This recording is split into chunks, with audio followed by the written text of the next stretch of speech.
সরকারি বেসরকারি ভাবে যত উদ্যোগ নেওয়া হয়েছে, শুধু আসুন্নাহ ফাউন্ডেশন এককভাবে 164 কোটি টাকা ত্রাণ কার্যক্রম পরিচালনা করেছে।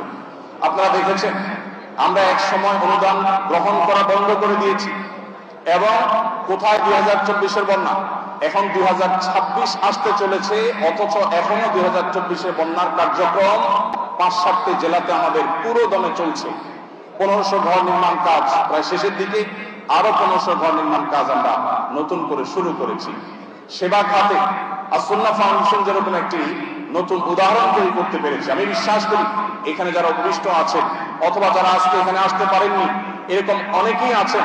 আপনারা যদি দাঁড়িয়ে যান তাহলে এই দেশে বিদেশি এজেন্ডার ধ্বজাধারীরা যারা বিভিন্ন ভাবে আমাদের তরুণদেরকে, আমাদেরকে কিশোরদেরকে, আমাদের আগামী প্রজন্মকে বিভিন্ন বিষয়ে তারা চাপিয়ে দিতে চায়, আরোপ করতে চায়, তাদের সে সমস্ত ষড়যন্ত্রকে মোকাবেলা করতে হলে আমাদেরকে সামাজিক হতে হবে, সামাজিক কর্মকাণ্ডে নেতৃত্ব দিতে হবে, সমাজের প্রত্যেকটা স্তরে আমাদেরকে এগিয়ে যেতে হবে, উদাহরণ স্থাপন করতে হবে, দৃষ্টান্ত তৈরি করতে হবে।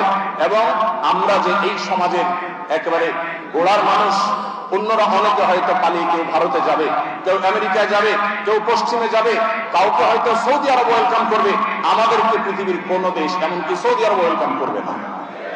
অতএব এই মাটি আমাদের, এই মাটিতে আমাদেরকে থাকতে হবে, এই মাটিকে ঘিরেই আমাদের স্বপ্ন এটা বেড়ে উঠতে হবে, গড়ে তুলতে হবে। আমার বিশ্বাস সেটি করবার মতো দক্ষতা, সেটি করবার মতো যোগ্যতা, সেরকম স্বপ্ন আপনাদের চোখে মুখে আছে।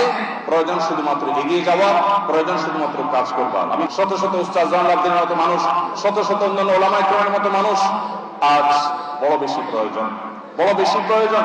চতুর্দিকে যে পরিমাণ চাহিদা, যে পরিমাণ ক্ষুধা, এটি মেটাবার মতো উপযুক্ত মানুষের